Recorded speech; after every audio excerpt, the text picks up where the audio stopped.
सर्व विद्या प्रदाभव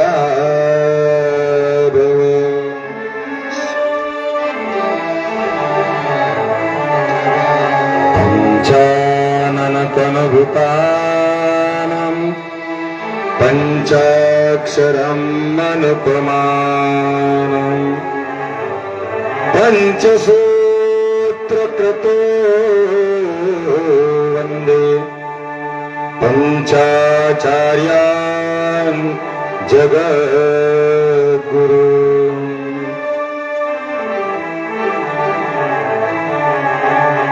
अन्नपूर्णे सदा पूर्णे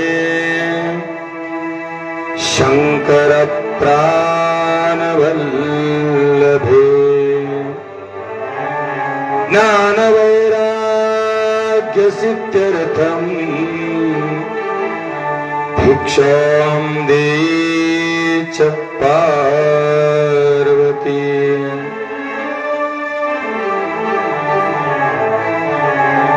माता च पार्वती देवी पिता देव महेश्वरः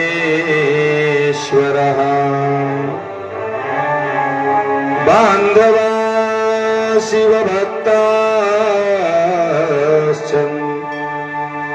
सदेशो भुवनत्रयम् स्वदेशो भुवनत्रयम् स्वदेशो भुवनत्रयम्। नमः पार्वतीपते शिव हर हर महादेव। श्रीमज्जगद्गुरुपंचाचार्य महाराज, संत शिरोमणि मन्मथ स्वामी महाराज, शिव संत लक्ष्मण महाराज, तपोरत्न प्रबंधिकाराध्य शिवाचार्य महाराज, सद्गुरु रेवण सिद्ध शिवाचार्य महाराज, सद्गुरु चंद्रशेखर शिवाचार्य महाराज, सद्गुरु सिद्धलिंग शिवाचार्य महाराज, सद्गुरु राजलिंग शिवाचार्य महाराज, पुंडलीक वरद हरिविठ्ठल पंढरीनाथ भगवान माऊली ज्ञानेश्वर महाराज, पंचमुखी महादेव हर हर हर हर हर।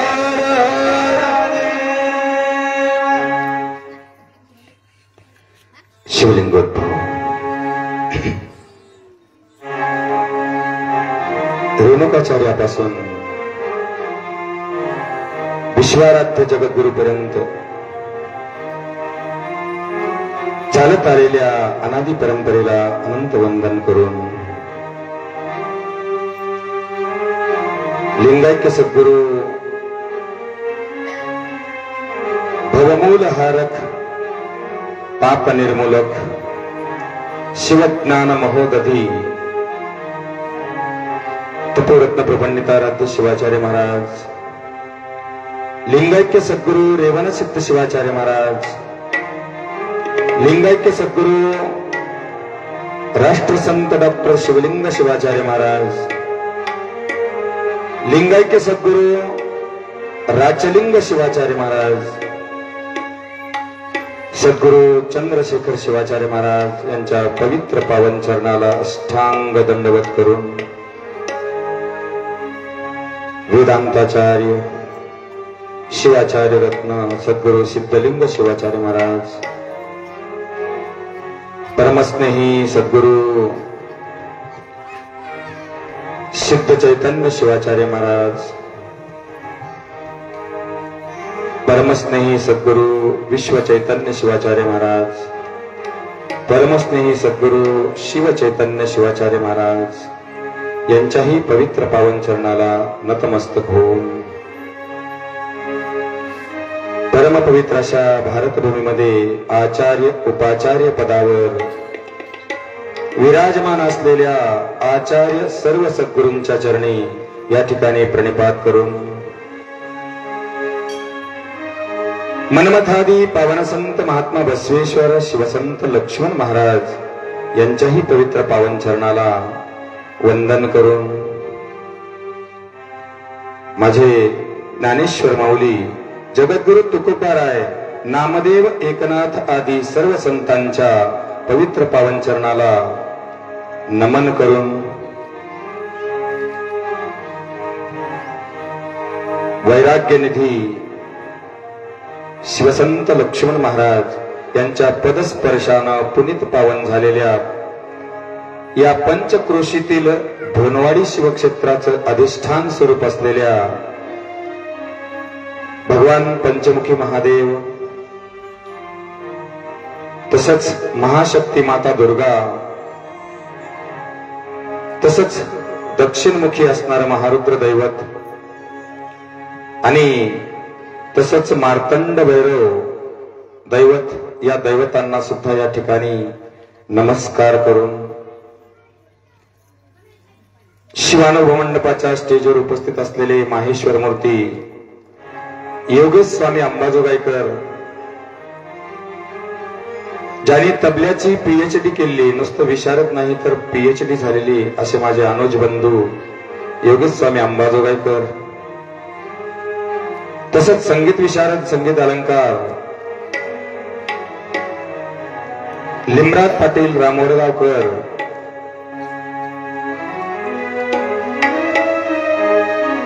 शिवानुभव मंडपाच्या पर्यावरणामध्ये असलेले सर्व माहेश्वर मूर्ती,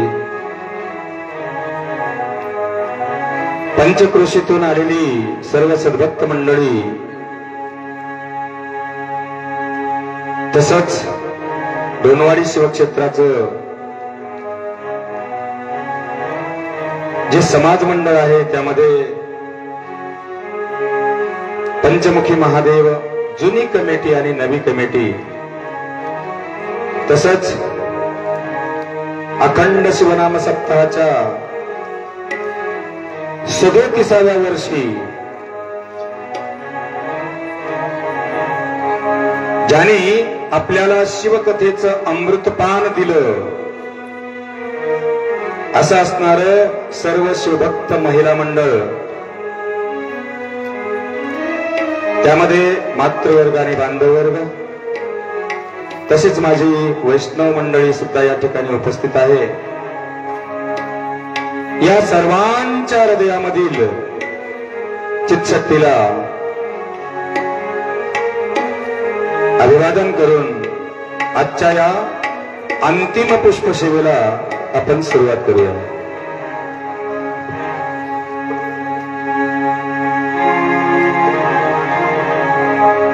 नमः शिवाय, नमः शिवाय,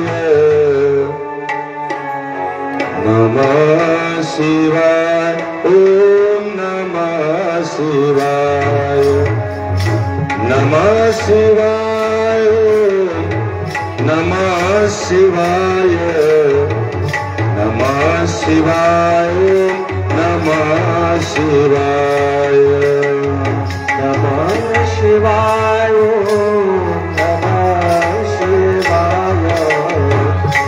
नमः शिवाय,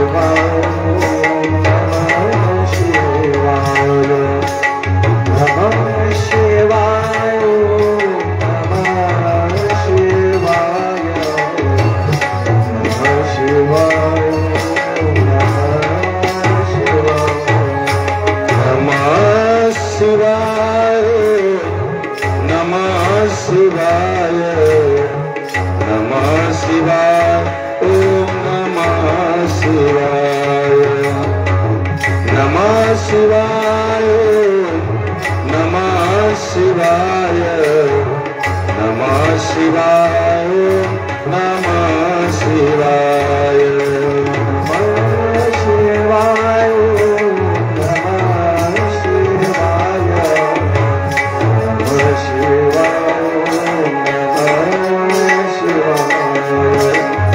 नमः शिवाय, नमः शिवाय,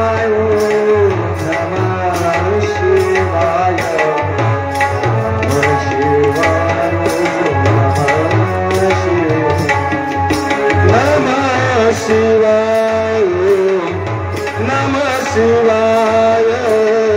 नमः शिवाय, नमः शिवाय, नमः शिवाय, नमः शिवाय, नमः शिवाय, नमः शिवाय, नमः शिवाय, शिवाय नमः शिवाय नमः शिवाय ओम नमः शिवाय नमः शिवाय नमः शिवाय नमः शिवाय ओम नमः शिवाय नमः शिवाय ओम नमः शिवाय नमः शिवाय ओम नमः शिवाय नमः शिवाय ओम नमः शिवाय नमः शिवाय ओम नमः शिवाय नमः शिवाय नमः शिवाय नमः शिवाय नमः शिवाय नमः शिवाय नमः शिवाय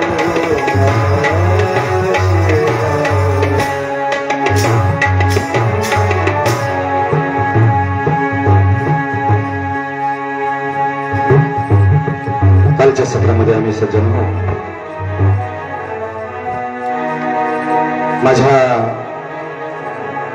कार्तिकाचा जन्म सांगितला आणि माझ्या गजाननाचा थाटामाटामध्ये असणारा जन्म या ठिकाणी प्रादुर्भूत केला.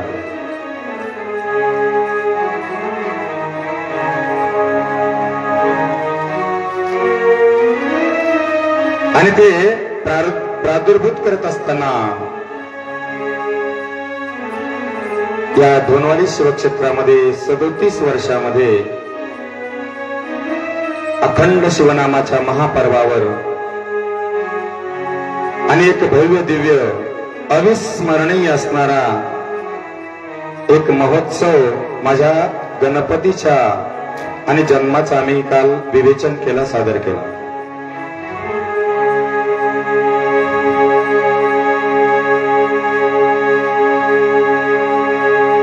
आणि जन्म सादर करत असताना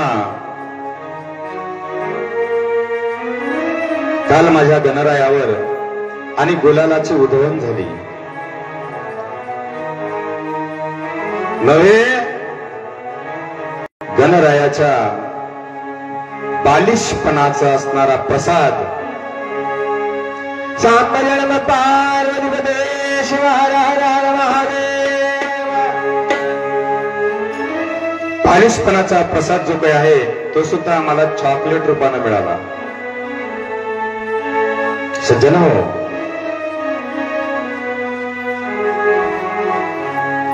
ज्यावेळेस गजाननाचा जन्म झाला आणि पाळणा गायला त्यावेळेस आमच्या पार्वतीला असणारा एक आनंद व्यक्त झाला. मनामध्ये विचार आला की माझी जी काही सखी आहे जया आणि विजया, या दोघींच्याही मनासारखं आज मात्र झालं. आणि तो दिवस उजाडला जो माझं लेकरू म्हणतील. शिवकुमार शिवकुमार शिवकुमार आजपर्यंत ऐकत होते. आणि आता हा जो काही गणपती आहे तर या गणपतीला असणार पूजेचा अग्रभाग, पहिलं असणारा पूजेचा मान माझ्या लेकराला मिळाला. 14 विद्या आणि 64 कलांचा अधिपती माझा पुत्र झाला. गणाध्यक्ष पद असणारं माझ्या पुत्राला मिळालं. आणि म्हणून जया आणि विजया आनंदोत्सव साजरा करत होत्या महाराज. असं करत असताना काही दिवस निघून गेले आणि मग तो गणपती असणारा, गजानन असणारा आणि थोडासा मोठा झाला. बरीचशी मंडळी गावामधून, नातेसंबंधामधून आमच्या गणपतीला पाहायला आली. बरेचसे असणारे दागदागिने आणले त्या ठिकाणी. मग कोणी असणारे बाजूबंद आणले, कोणी असणार कंठी आणली, कोणी असणार ओम आणला, तर कोणी असणार वाळे आणले, वाळे. आणि जे काही आभूषण आणले त्या आभूषणाचं असणारं वर्णन आम्ही कालच केलं महाराज. तरीही पण परत एकदा आपण त्याचं वर्णन करूया. पार्वतीच्या बाळा, पार्वतीच्या बाळा तुझ्या पायात वाळा, पुष्पहारांच्या घातल्यात माळा, कशाचा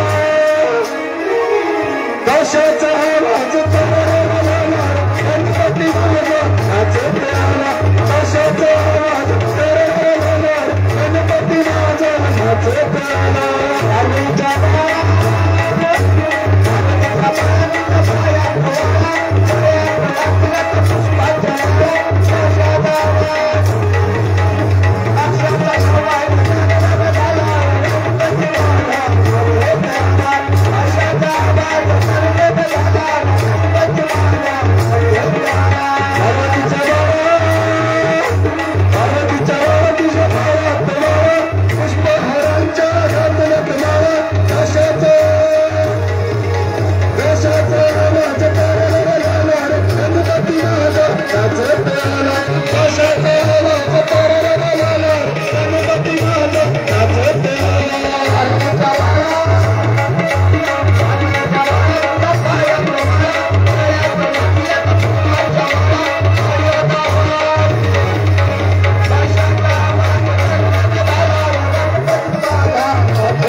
दर्शन माते पावन होती, लावून ज्योती आळूवरती आनंदाला आज आली भरती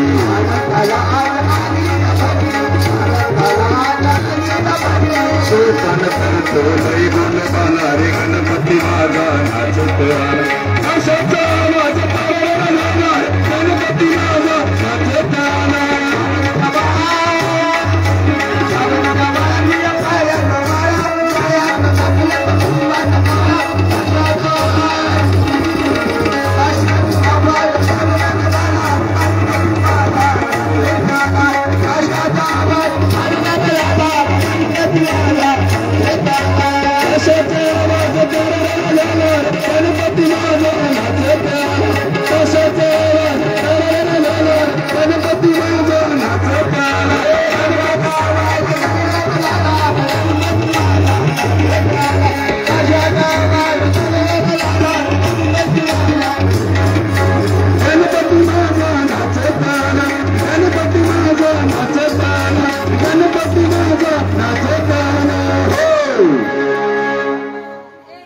नमः पार्वती शिव हर हर महादेव.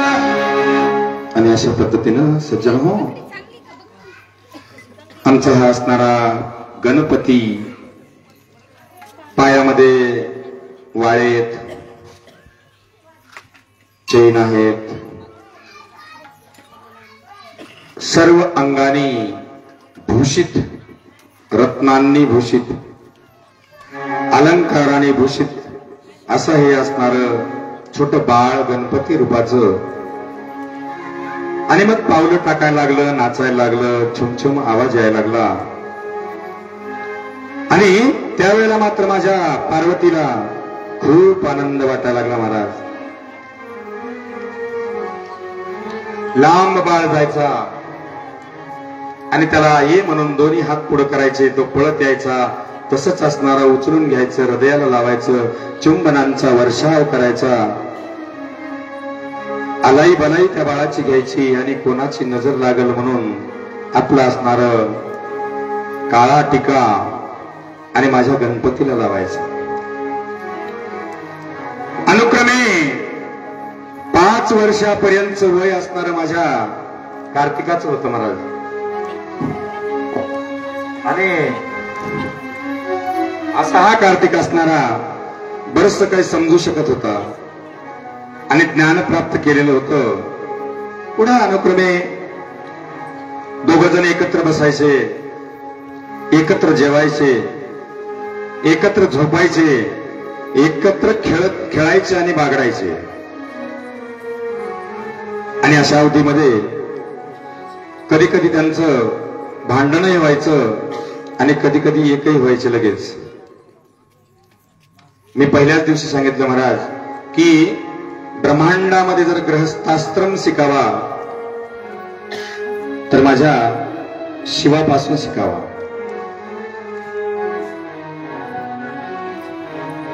सानंदम सदनम सताश्च सुधियः कांतान दुर्भाषणे सनमित्रम सुधनम स्वयोषितिरतिश्यात् अज्ञापरा सेवकाः आतिथ्यं शिवपूजनं प्रतिदिनं मृष्टान्नपानं गृहे साधु संगमुपासते हि सततं धन्यो गृहस्थाश्रमः. माझ्या सुभाषितकारांनो आणि गृहस्थाश्रमाची व्याख्या करत असताना सांगितले की सानंदम घरामध्ये आनंद असावा आणि सानंद रूपी सदन असावं. सकाळी सडा संमार्जन केलेलं असावं रंगवल्लिका अर्थात रांगोळी काढलेल्या असाव्यात. रांगोळी का काढतात सज्जन हो? दुसऱ्यानं केलेली निंदा ती रांगोळ असणारी शोषून घेते. आपल्या घराची आपल्या परिवाराची आपल्या सदस्याची केलेली जी निंदा आहे ती आमची रांगोळी असणारी शोषून घेते महाराज. आणि आपल्या घराला असणारं कोणतंही दुःख पोहोचू देत नाही त्या शापाचं असणार आणि म्हणून त्या ठिकाणी रंगवल्लिका काढल्या जातात. पण रंगवल्लिका ज्या काय काढायच्या त्या सुद्धा रंगवल्लिका नियमाच्याच काढाव्या महाराज, जेणेकरून आपल्या दरवाजामध्ये आपल्या दारामध्ये स्वास्तिक कधीच नसावं आणि ते जमिनीवर स्वास्तिक कधीच काढू नये. आपल्या अंगणामध्ये ओम शब्द हा कधीच काढू नये. षडाक्षर मंत्र ओम नमः शिवाय हा कधीच काढू नये. आणि जेणेकरून त्या काढलेल्याची असणारी अवहेलना होईल असं कृत्य मात्र करू नये. आणि त्यात श्री शिवाय नमस्तुभ्यम सुद्धा काढू नये. सज्जनो, शिवमहापुराण ग्रंथ हा 1,00,000 असणाऱ्या श्लोकाचा आहे मूळतः, आणि त्याच्यातला एक जर श्लोक घेतला तर विद्वान पंडित लोक 7-7 दिवस असणार एकाच श्लोकावर विवेचन करतील, एवढं त्याच्यामध्ये महात्म्य महाराज. आणि म्हणून आमच्या व्यासाला तो खूप मोठा ग्रंथ वाटला आणि म्हणून त्याचा जवळपास 10 असणार रूप 10वा हिस्सा आणि ग्रंथ आमच्या व्यासानं निर्माण केला. पण सज्जन हो, मी खालच्या वेळेस बोलता बोलता जे काही ग्रंथ आहे हा ग्रंथ 408 अध्यायाचा सांगितला. 12 संहिता आहेत, 7 मुख्य खंड आणि 5 उपखंड आहेत मधात. नुसतं जर तुम्हाला शिवपुराण वायव्य संहिता पूर्व भाग आणि उत्तर भाग जर सांगायचा म्हणलं तर खूप सखोल आणि जन्माचं असणारं साध्यांत उदाहरण, मोक्ष मार्गाला नेणारं एक अर्थरूप ज्ञान आहे महाराज. आणि या 7 दिवसामध्ये पूर्ण शिवमहापुराण कधीच सांगता येत नाही.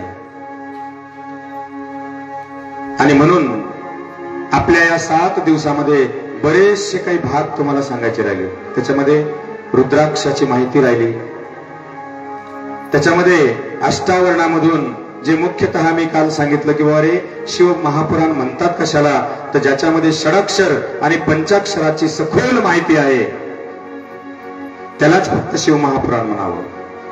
तर त्यामध्ये आपण एकही असणारं मंत्राचं महात्म्य तुम्हाला आतापर्यंत सांगितलं नाही. पण चलता चलता तेवढंच मी सांगून जाईल की या शिव महापुराणामध्ये षडाक्षर आणि पंचाक्षर मंत्र आहे.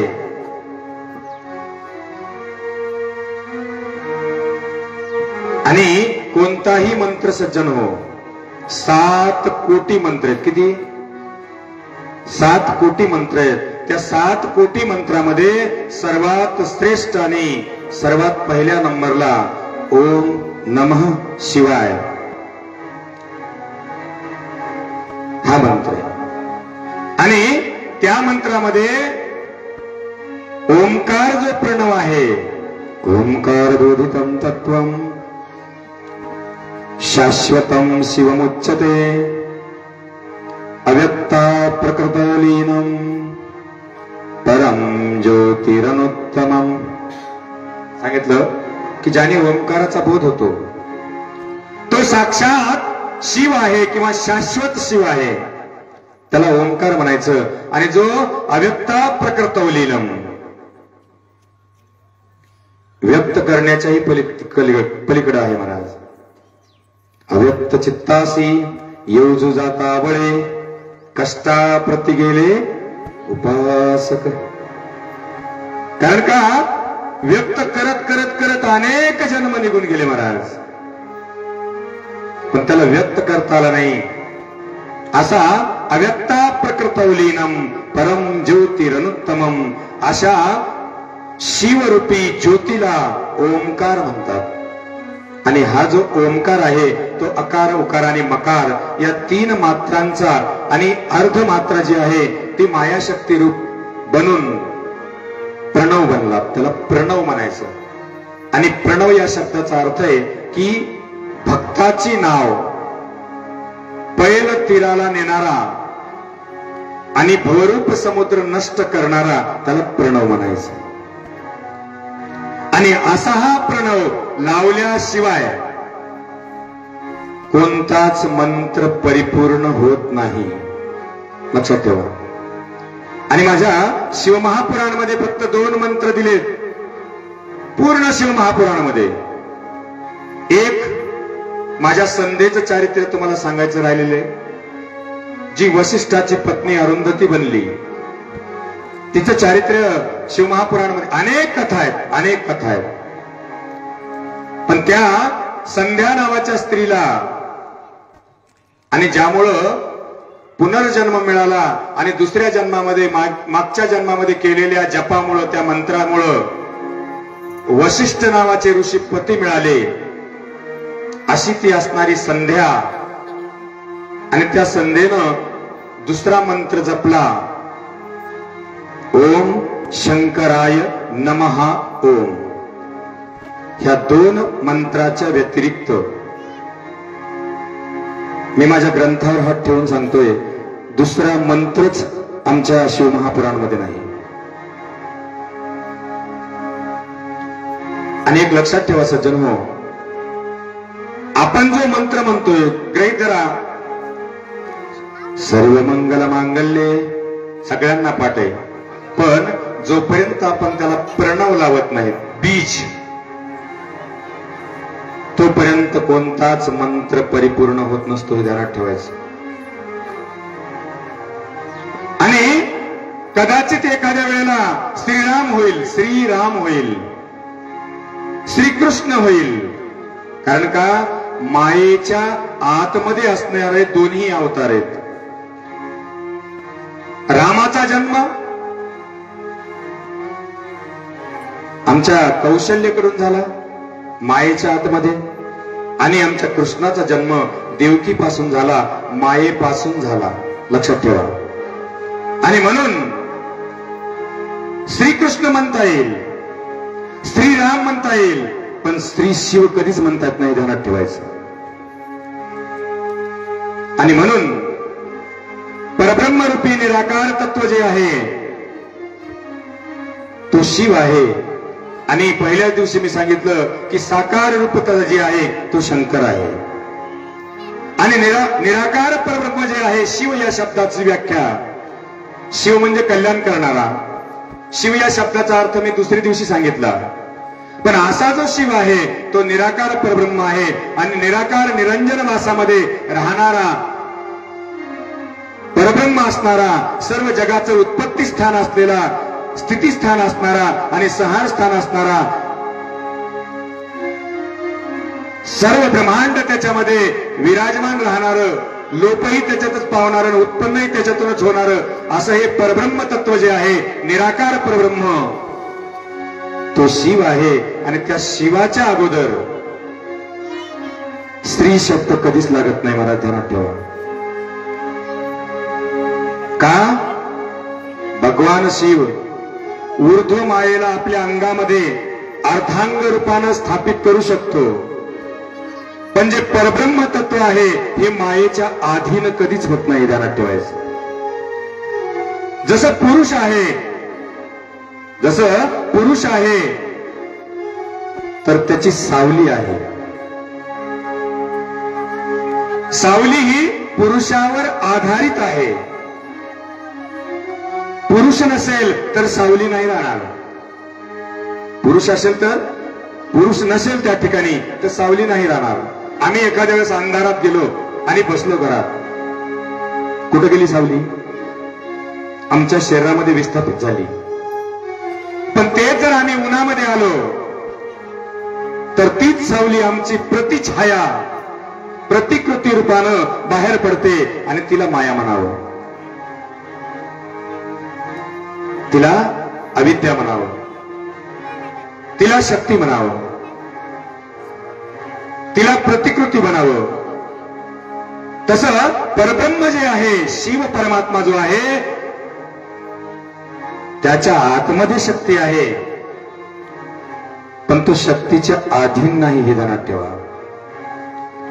आणि म्हणून माझ्या शिवाच्या अगोदर स्त्री हा शब्द मायबाप हो कधीच लागत नाही.